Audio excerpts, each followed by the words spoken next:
না যাবে এবং যতদিন পর্যন্ত আমরা পরিপূর্ণ স্বাধীনতা অর্জন না করব ততদিন পর্যন্ত আমাদের এই আন্দোলন সংগ্রাম অব্যাহত থাকবে ইনশাআল্লাহ। আবার বলছি, সবাই এই বিষয়টা মনের ভিতরে গেঁথে নেন, মনের ভিতরে গেঁথে নেন। যতদিন পর্যন্ত বাংলাদেশের এই ৫৬,০০০ বর্গ মাইলের ভিতরে সমস্ত প্রশাসন থেকে, সমস্ত মিডিয়া থেকে, সমস্ত কোম্পানি থেকে, সমস্ত দল এবং সংগঠন থেকে যতদিন পর্যন্ত ভারতের আধিপত্যবাদের, ভারতের দালালির চিহ্ন আমরা না মুছতে পারবো ততদিন পর্যন্ত আমাদের এই সংগ্রাম অব্যাহত থাকবে ইনশাআল্লাহ।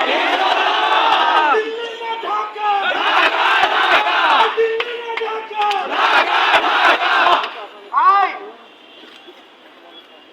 আমাদের আইডেন্টিটি খুব পরিষ্কার।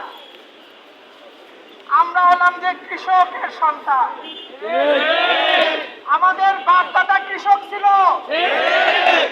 আমরা এই মাটি জল কাদার মধ্যে বড় হয়েছি। আমরা শুট বুট করি না, আমরা লুঙ্গি পাঞ্জাবি পরি। আমরা টাই পরি না, আমরা গামছা নেই কাঁধে। আমরা হলাম যে এখানকার ভূমিপুত্র। এই দেশে আমরাই থাকবো, আমরাই শাসন করবো ইনশাআল্লাহ। এই দেশের রিক্সাওয়ালারা আমাদের অংশীদার। এই দেশের মুটে মজুর কুলে শ্রমিক সবাই আমার ভাই। সবার এই দেশ গড়ার মধ্যে অংশীদারিত্ব আছে। সুতরাং এই দেশের সুবিধা ভোগ করার মধ্যেও সবার অংশীদারিত্ব থাকবে। এই দেশে জনমত প্রকাশের, মত প্রকাশের স্বাধীনতা সমস্ত মিডিয়ার থাকবে।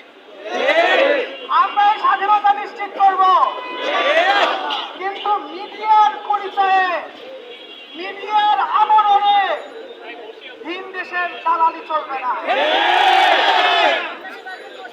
এই দেশ, এই ভূমি যতবার আক্রান্ত হয়েছে, এই দেশকে রক্ষা করেছে এই দেশের সাধারণ মানুষ, যাদেরকে কেউ মনে রাখে না।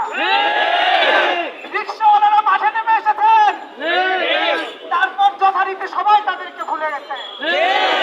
কৃষক, শ্রমিক, মজুর মাঠে নেমে এসেছেন, রক্ত দিয়েছেন, তারপর সবাই তাদেরকে ভুলে গিয়েছে।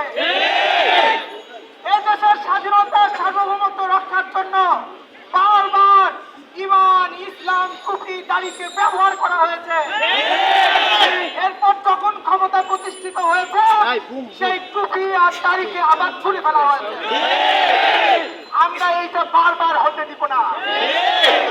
সুট বুট পরা যে সমস্ত মানুষ মনে করেন আমরা রাজনীতি বুঝি না, যারা মনে করেন আমরা মোল্লা, মৌলবী, আমি কৃষক, শ্রমিক, আমি ভদ্র না, তাদেরকে বলে দিতে চাই, আমাদের চাইতে, আমাদের বাপ দাদার চাইতে রাজনীতি এই দেশে আর কেউ ভালো বোঝে না। আমরাই রাজনীতি সবচেয়ে ভালো বুঝি, কারণ প্রয়োজনের সময় আমরাই রক্ত দেই। প্রয়োজনের সময় আমরা রক্ত দেই, রাজনীতিও আমরা বুঝি।